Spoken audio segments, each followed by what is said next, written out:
नमस्कार, स्वागत है आपका इंडिया न्यूज बिजनेस पर और मैं हूं आपके साथ दीक्षा राठौर। आइए नजर डालते हैं आज की टॉप 10 खबरों की ओर। आज सोने और चांदी के दामों में आई गिरावट। MCX पर आज सोना करीब 60 रुपए की गिरावट के साथ 61,123 रुपए प्रति 10 ग्राम के रेट पर ट्रेड कर रहा है, जबकि इसी महीने की शुरुआत में भाव 64,000 रुपए के पार निकल गया था। हालांकि तब से अब तक सोने की कीमतों में काफी करेक्शन देखने को मिल रहा है। इसी तरह चांदी भी 110 रुपए की गिरावट के साथ 71,750 रुपए प्रति किलोग्राम पर ट्रेड कर रही है। बात करें इंटरनेशनल मार्केट की तो MCX की तरह कॉमेक्स पर सोने और चांदी की कीमतों में नरमी देखने को मिल रही है।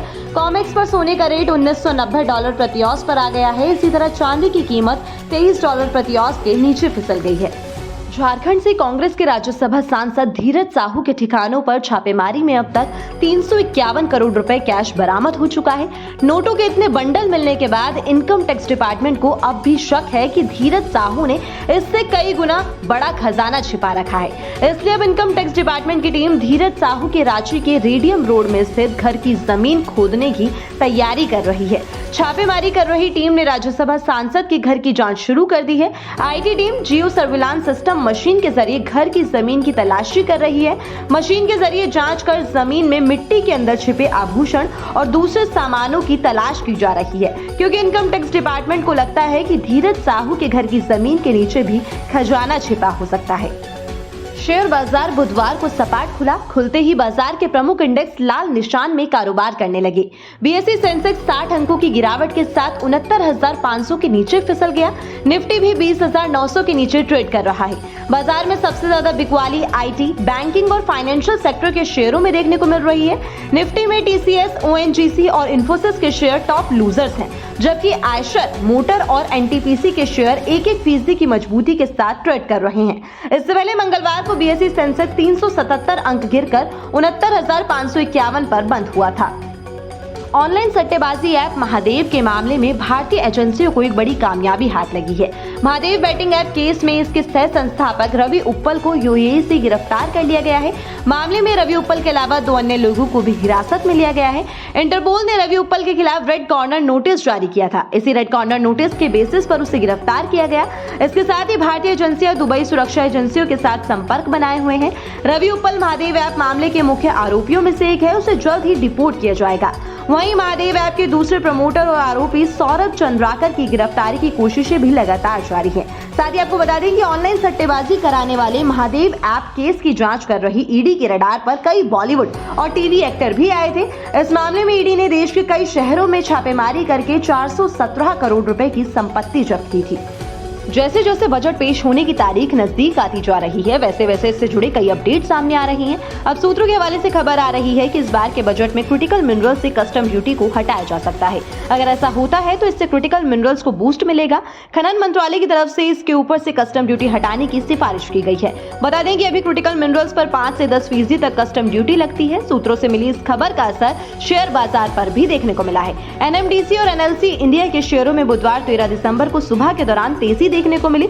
इस तेजी की वजह यही थी कि क्रिटिकल मिनरल्स पर लगने वाली कस्टम ड्यूटी को हटाए जाने की खबर, जिससे निवेशकों में इस सेक्टर को बूस्ट मिलने की उम्मीद जगी है। बता दें कि पब्लिक सेक्टर की कंपनी NMDC भारत में सबसे बड़ी आयरन प्रोड्यूसर कंपनी है। वहीं PSU NLC इंडिया भी दिग्गज कंपनी है। अब रणबीर कपूर बनेंगे राम। जी हां, रणबीर कपूर के चर्चे इन दिनों हर तरफ हैं। एक्टर एनिमल की सक्सेस को सेलिब्रेट कर रहे हैं। बॉक्स ऑफिस पर फिल्म 700 करोड़ का आंकड़ा पार कर चुकी है। रिलीज के 13वें दिन भी फिल्म का क्रेज बना हुआ है, लेकिन अब एक्टर नए प्रोजेक्ट की तैयारियों में जुट गए हैं। एनिमल के बाद एक्टर रामायण में राम का रोल निभाते हुए नजर आएंगे। इसकी शूटिंग जल्द ही शुरू होगी। रामायण पर यूं तो कई फिल्में बन चुकी है, लेकिन इस प्रोजेक्ट की चर्चा जोरों पर है, क्योंकि खबरों की माने तो फिल्म में रणबीर कपूर के साथ साई पल्लवी और यश का नाम भी जुड़ा हुआ है। एनिमल फिल्म में रणबीर की एक्टिंग और डेडिकेशन की खूब तारीफ हुई। जाहिर है कि एक्टर अपनी आने वाली इस फिल्म में अब कोई भी कमी नहीं छोड़ना चाहते।